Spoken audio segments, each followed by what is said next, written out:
Before we begin, I'd like to explain why this video was late. Firstly, Star Wars Day. If you haven't known already, May 4 is May the 4th be with you.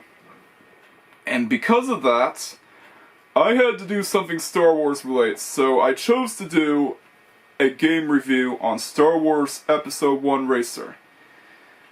And I made it to prove that, yeah, even though Star Wars has no cars, just futuristic hover cars and ships and all that, you can still make a good racing game using the Star Wars IP. And an unexpected day trip also happened on Tuesday, and that got in the way. So yeah, that's why the video is late, but I made sure to do it just in time. But anyways, enjoy the video. Even though Texas, in my opinion, is one of the worst tracks in the NASCAR schedule. Greetings, NASCAR enjoyers, and we are what is considered the worst track on the current NASCAR schedule. I'm hoping that we at least get Ram's first victory in 2026. So far, it hasn't happened, but here's the thing. Chuck Norris drove a Dodge Ram in Walker, Texas Ranger, and Colleague Racing has to win for Chuck Norris. They gotta do it for Chuck, man. They have to win for Chuck Norris. But anyways, this year's Truck Series race at Texas begins with Ben Rhodes being pushed to the lead. Holy crapper! Cole Butcher's in 4th. He fell back to 6th. But it's still impressive for the Canadian who just got his first start in the NASCAR Truck Series. Rhodes and Garcia battle for the lead. Kyle Busch is trying his best to hold off Stuart Friesen, which is difficult considering that he has issues with his steering wheel. Honeycutt just got past Friesen for 8th, and before you know it, he is now in 7th. Kyle Busch's right front tire goes down, and he had to come down to pit road. Dang, so much for him winning. But I never wanted him to win, though, as I don't want any tailgaters stealing anyone's chances to win. Holy crapper! Lane Riggs has moved up to 13th already! Chandler Smith has also gotten past Garcia for 2nd. Ruggiero has also gotten past Garcia for 3rd.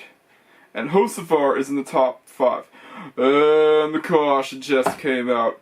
Roper lost control and got into the wall. But anyway, several drivers come down to pit road during the caution. And Corey LaJoie has issues with his truck. Dang it! Not more Ram issues. Let's hope that Justin Haley makes it. The race restarts with Ben Rhodes and Chandler Smith battling for the lead.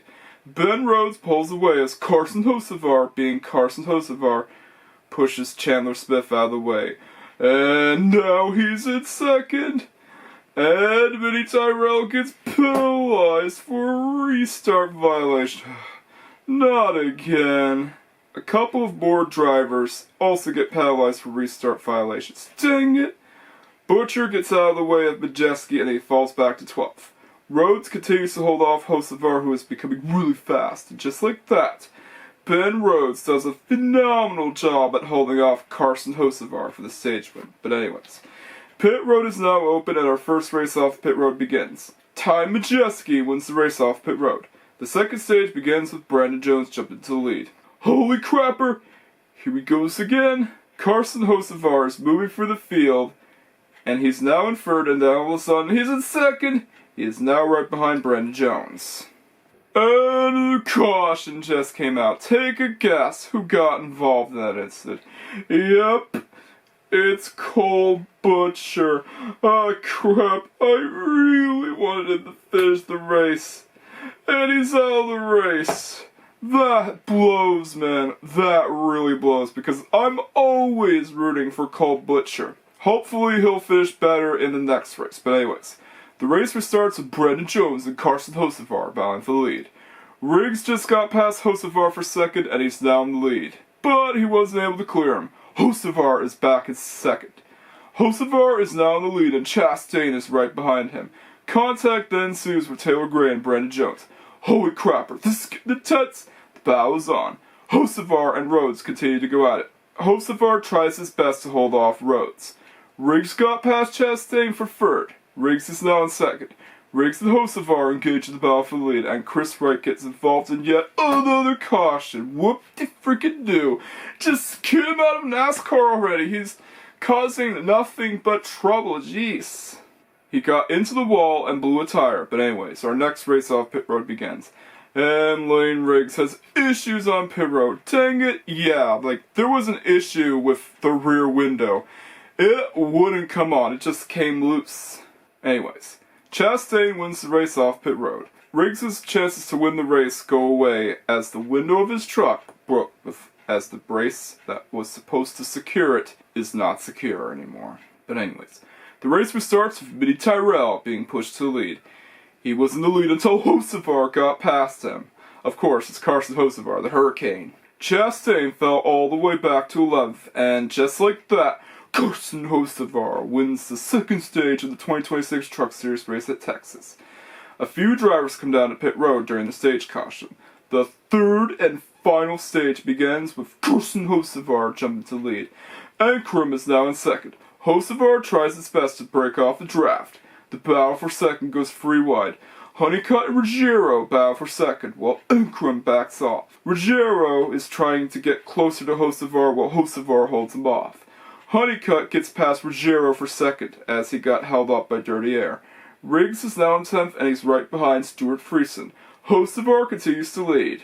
Hocevar starts getting caught up in lap traffic and even put Tony Breidinger a lap down.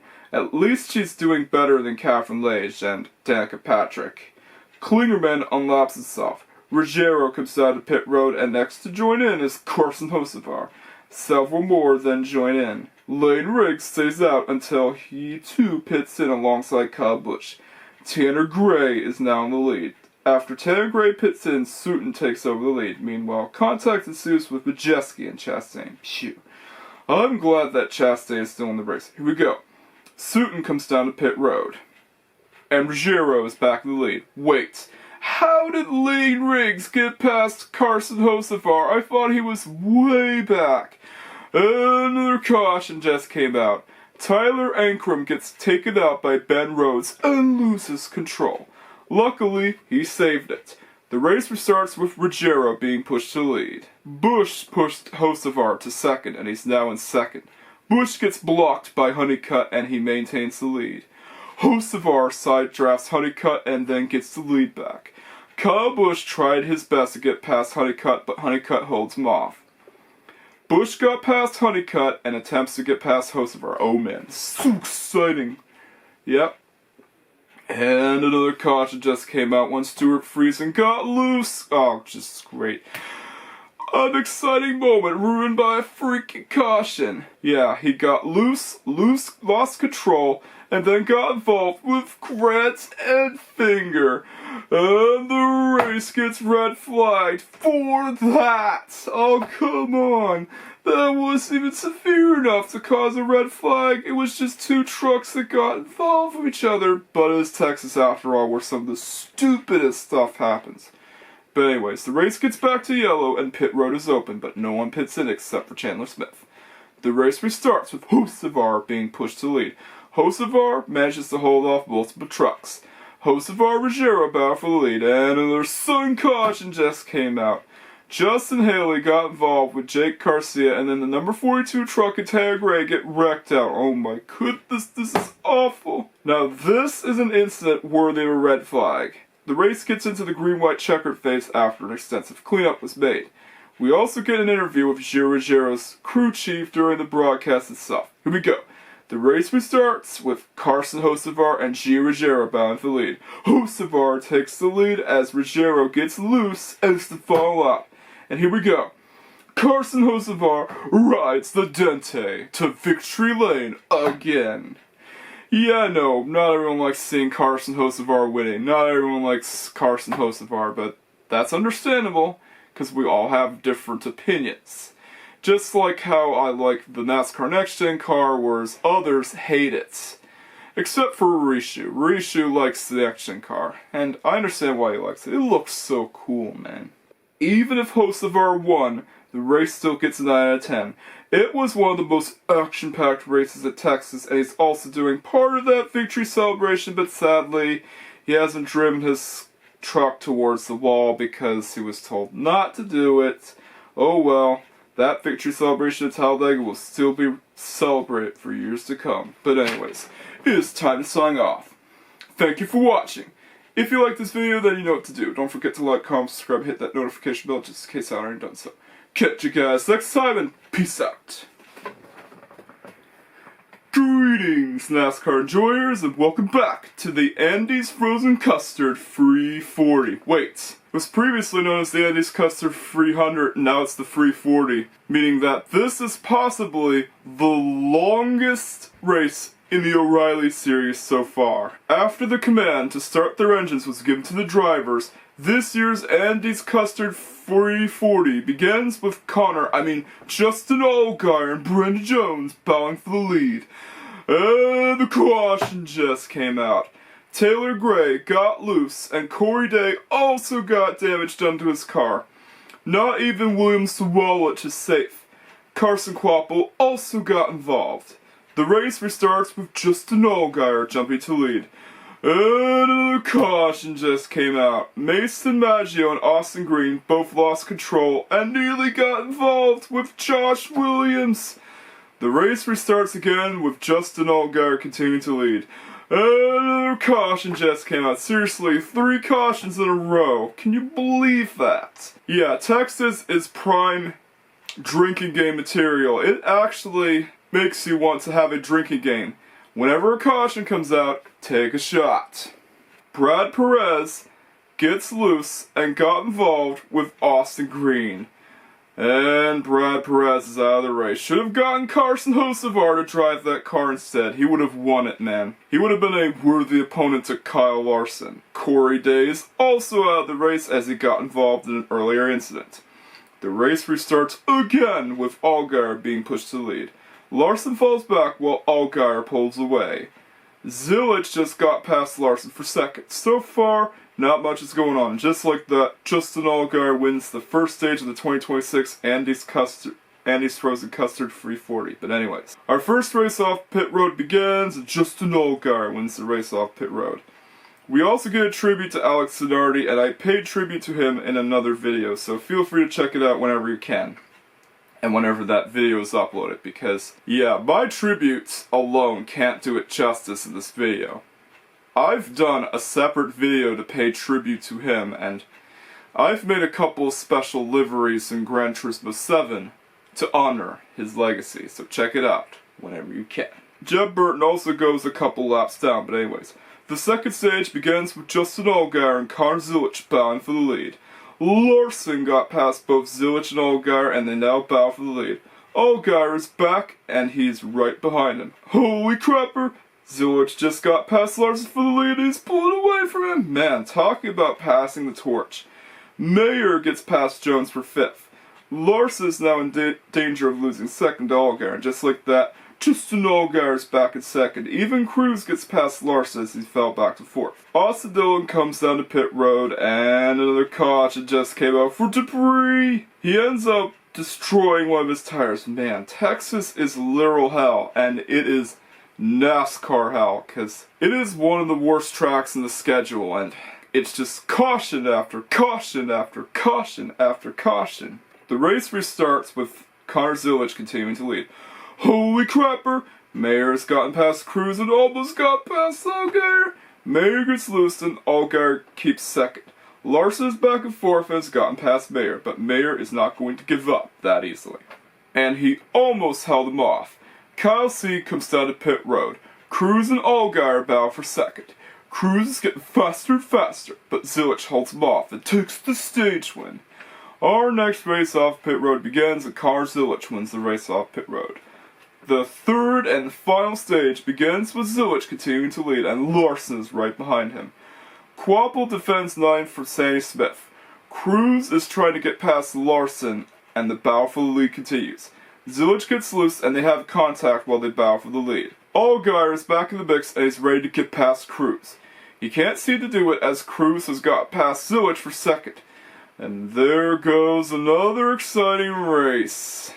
as Kyle Larson is back in the frickin' lead. So far, not much is going on except for Larson continuing to lead. Yep, there it goes. All excitement's thrown down the window. Larson and Allgaier are next to come down to pit road. Ryan Sieg is now in the lead until, yep, you guessed it, he too pits in. Larson is back in the lead. Allgaier is back in second.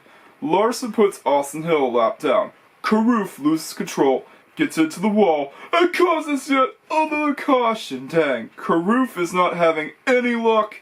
You should have gotten Chastain in that car instead. Yeah, like Ross Chastain would have been better to drive that car than Roger Carruth, and you should have let Kyle Larson. I understand wanting him to be in Texas, but Ross Chastain would have been amazing here. But anyways, pit road is now open and several drivers take the risk.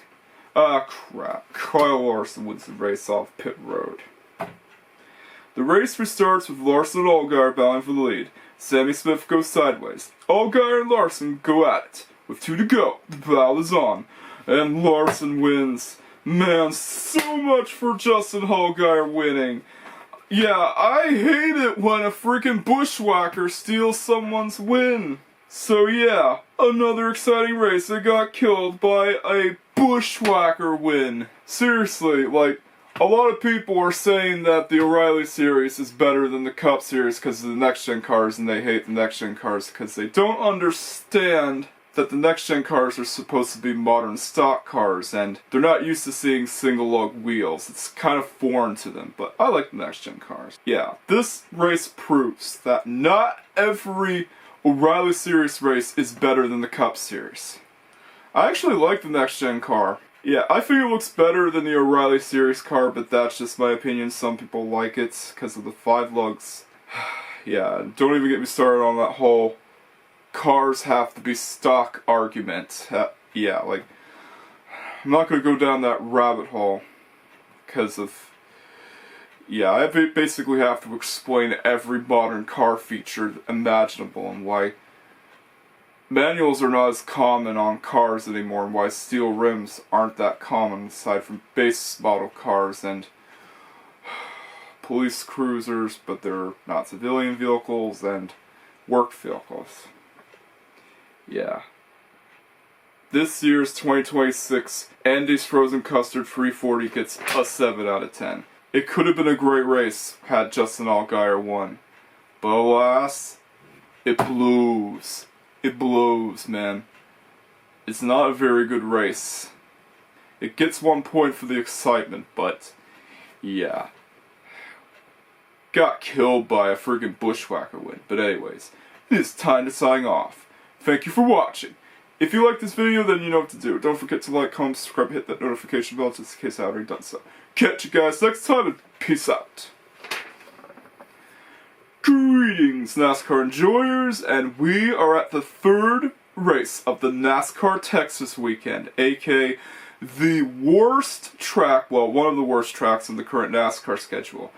After Denny Hamlin lightly taps the pace car, which was hilarious by the way. I have no idea why he decided to toy with the pace car. You don't usually see a lot of drivers do that, but I guess he wanted to do something that was just as famous as Carson Hocevar. This year's Wharf 400 at Texas begins with Carson Hocevar and Daniel Suarez battling for the lead. Briscoe and Hamlin battle for 3rd. Meanwhile, Gibbs and Reddick battle for 8th. Heim gets past Logano for 22nd. Hocevar is starting to fall off and he is in danger of losing the lead to Briscoe. Briscoe falls back and Hamlin took 2nd from him. And before you know it, he's now in the lead. Kyle Busch is currently running in 4th. So far, not much is going on as usual, cause yeah.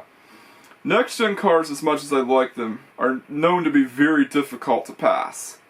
And this problem could be solved by using a similar air device to the Hanford device in kart, or using an overtake system, not more horsepower, and making the cars unreasonably powerful and near undrivable. Seriously, 750 horsepower in a rear-wheel drive American V8 is hard enough. Putting in 1,000 horsepower, yeah, you got yourself a car that spins around like a freaking Beyblade. There's a reason why NASCAR doesn't do that, and it's reliability issues as well. Christopher Bell comes down to pit road and next to join in is Chase Briscoe. A lap later, Denny Hamlin comes down to pit road. He almost stalled when he exited pit road. Gibbs is next to come down to pit road. Hocevar comes down to pit road and gives up the lead to Josh Berry until he too pits in. Briscoe gets held up by Austin Dillon, and this means that Denny Hamlin might take the lead from him. Christopher Bell is now in the lead. Wait, what?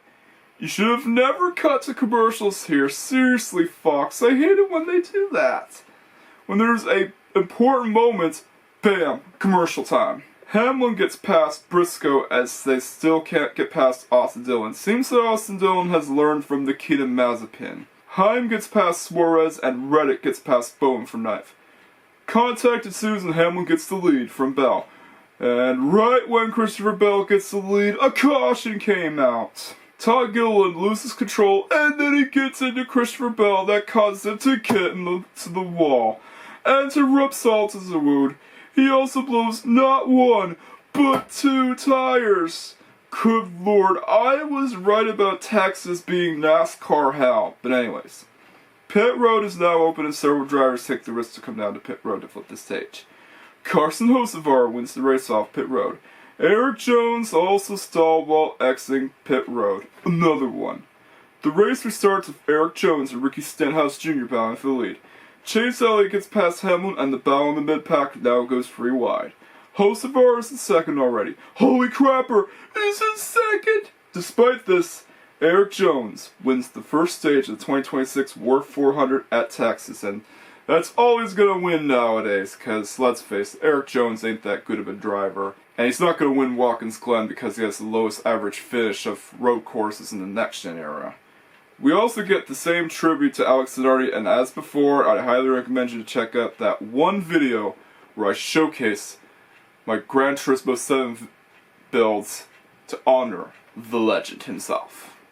The second stage begins with Hocevar and Gibbs battling for the lead. Hocevar blocks and holds him off.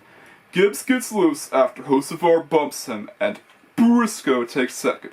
And the caution just came out. William Byron loses control and gets into the grass. But anyways, several drivers come down to pit road and Larson has issues on pit road. This time, Chase Elliott wins the race off pit road. Joey Logano also tears off one of the fenders of his car. Keep in mind, the next-gen cars are far more durable than the Gen 4 cars, which are held together as well as cardboard and tinfoil, but stuff like that can still happen despite the fact that next-gen cars are built like absolute tanks. I mean, they're far more durable, and they also look better as well. It's just my opinion, though. But anyways, the race restarts, and when I came back from a bathroom break, Heim is in the lead. Holy crapper is in the lead! It's Heim time! Yeah! And the caution just came out. Ty Gibbs blows one of his tires after Ryan Preece took him out. But anyways, the race restarts with Heim continuing to lead. It's amazing that he is in the lead and yet he still doesn't have a full-time seat. Meanwhile, Hamlin and Reddick battle for position. Hamlin's now in 7th as he pulled away from him. Todd Gilliland comes down to pit road. Even with 19 to go in the second stage, Heim continues to lead. Heim comes down to pit road and gives up the lead to Chase Elliott. Heim is also in the free pass position as he got past Briscoe, and Kyle Larson spins out and causes yet another caution. He also destroyed one of his tires. But anyway, several drivers come down to pit road, and once again, Chase Elliott wins the race off pit road. Corey Heim also made an unexpected pit stop. Ah crap, more Ryan Blaney pit road issues. He's not having any luck on pit road. 3 drivers also got the free pass position. The race restarts with Keselowski jumping to the lead. Elliott gets past Keselowski and takes the stage win. A few drivers come down to pit road during the stage caution. Anyways, the third and final stage begins with Reddick and Elliott battling for the lead, and you know who I want to see win. Yep, Tyler Reddick. I'm always rooting for Tyler Reddick. He is the guy who can't stop winning. Chase Elliott takes the lead. Ah crap. Kyle Busch's car started to fire off. Chase Elliott's car also fires off. Chastain is currently running a knife. Holy crapper, Ross Chastain just got past Carson Hocevar for 8th. Ricky Stenhouse Jr. comes down to pit road. Byron is next to come down to pit road and Chastain joins in alongside him. Several more then join in. And Ross Chastain gets penalized for going too fast on pit road. Dang it, another one. How many of these speeding pit road penalties have we gotten already? Way too freaking many, if you ask me. You can make a drinking game out of pit road speeding penalties. Whenever a pit road speeding penalty happens, take a shot. You know the drill. Chris Buescher also makes his pit stop. Reddick and Elliott are next to come down to pit road. Hamlin also comes down to pit road. Herbst is next to come down to pit road and gives up the lead to Hocevar. Hocevar is next to come down to pit road, as you might have known already.